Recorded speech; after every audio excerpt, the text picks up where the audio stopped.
Pasien kita sekarang 347 ya.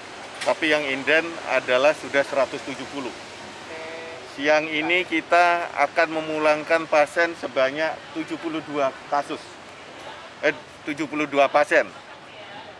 Dan insya Allah kita mulangkan pasien 72, kita bisa menerima juga minimal 70 pasien dalam hari ini. Karena mungkin teman-teman tahu semua bahwa semuanya telepon ke saya itu orang-orang nanyakan, dokter masih ada tempat nggak? Dokter masih ada tempat nggak? Dan itu yang terjadi. Nah, kita rata-rata bisa memulangkan adalah pasien hari ini 72, sehari-harinya kita bisa di atas 50. Ini sungguh luar biasa. Karena apa? Kerja daripada tenaga kesehatan kami yang ada di sini.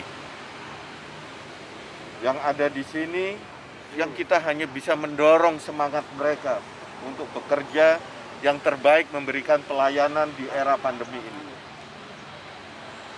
Itu yang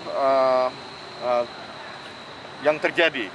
Juga pengalaman kita yang telah menangani kasus varian baru, baik dari United Kingdom maupun dari South Africa yang terakhir 9 kasus varian Delta.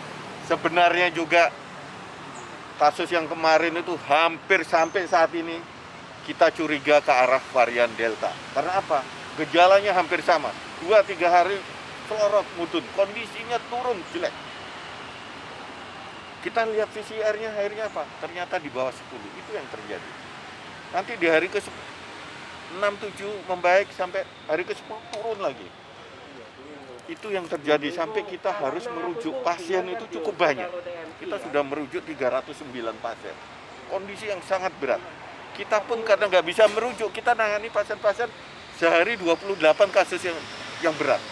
Dan alhamdulillah semuanya itu berkat daripada, saya bilang, tangan-tangan Allah yang membantu kita, menyebabkan pasien itu bisa kita selamatkan.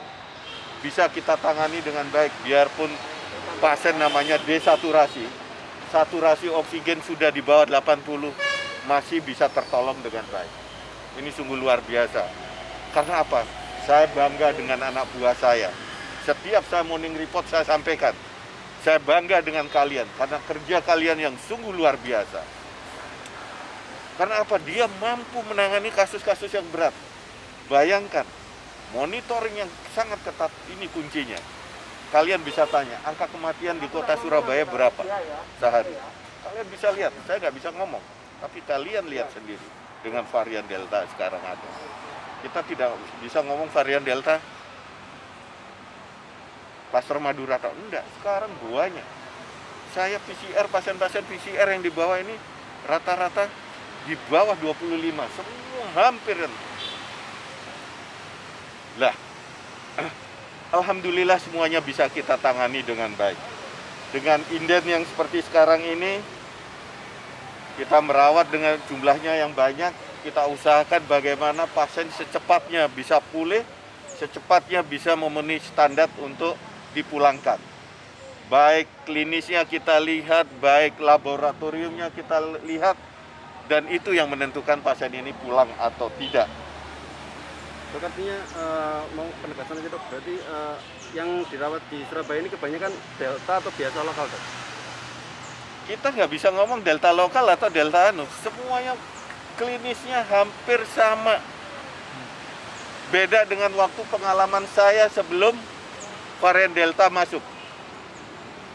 Saya begitu enak, saya mulangkan pasien, begitu nyaman pasien itu.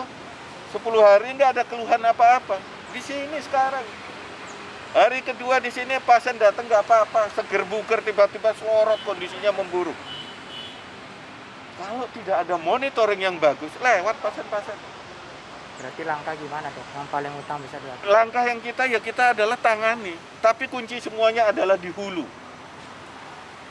Hebatnya di hilir kayak apapun, kalau hulunya belum terselesaikan, kita tambah kapasitas tempat tidur, tidak akan menyelesaikan permasalahan. Kuncinya di hulu. Dan kuncinya ada pada masyarakat semuanya. Tanpa masyarakat mengikuti aturan, masih mobilitasnya seperti sekarang ini, jangan berharap. Saya bilang, jangan berharap pandemi ini akan turun.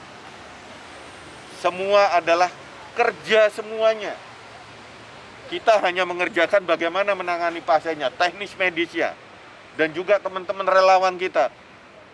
Teknis medis kita selesaikan, tapi permasalahan yang non-medisnya tidak diselesaikan. Dia tidak akan cepat selesai keluar dari rumah sakit ini. Ini adalah kerja tim, sehingga kita tiap hari bisa memulangkan di atas 50 ini, ada rumah sakit lain seperti itu. Dan kasus kita adalah sekarang menerima ringan dan sedang. Ya, itu yang ada. Yang penting bagaimana masyarakat sekarang menjaga protokol kesehatan 5M, tolong dijaga dengan baik. Terutama mobilitas, kumpul bersama, dan pola hidup lagi. Pola hidup yang bagaimana bisa meningkatkan imunitas tubuh. Itu aja pesan dari saya untuk masyarakat. Harapan saya teman-teman dari media massa ini bisa menyampaikan ke masyarakat. Yuk selesaikan permasalahan pandemi ini secara bersama-sama.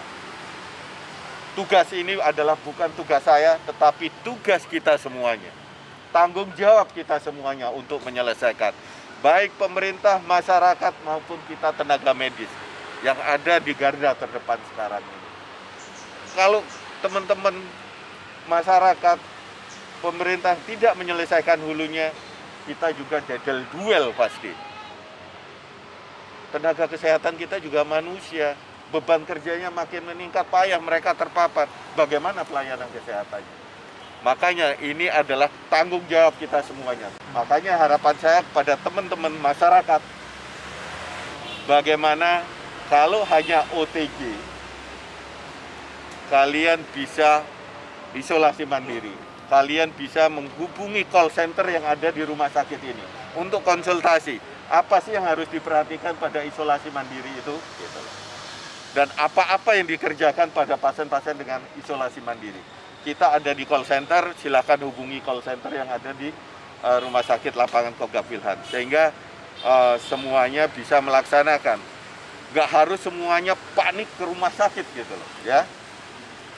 Rumah sakit pasti penuh. Padahal yang membutuhkan, mohon maaf, bapaknya teman anak saya hanya cari rumah sakit 3 hari nggak dapat. Awalnya saturasi 95 sampai akhirnya saturasi di bawah 70. Akhirnya lewat. Itu yang terjadi. Ada yang nyetir mobil karena dia sudah tahu sesak, sampai di rumah sakit sudah nggak sadar. Hal-hal kayak gini itu sebenarnya tidak boleh terjadi. Makanya kita membuka call center untuk isoman, untuk isoman ini. Sehingga permasalahan-permasalahan yang terjadi di masyarakat, terutama Surabaya, Jawa Timur, khususnya bisa kita tangani bareng-bareng. Komunikasikan semua. Terus teman-teman juga menyampaikan betapa pentingnya masyarakat ini untuk ikut menyelesaikan pandemi yang terjadi. Itu aja dari saya.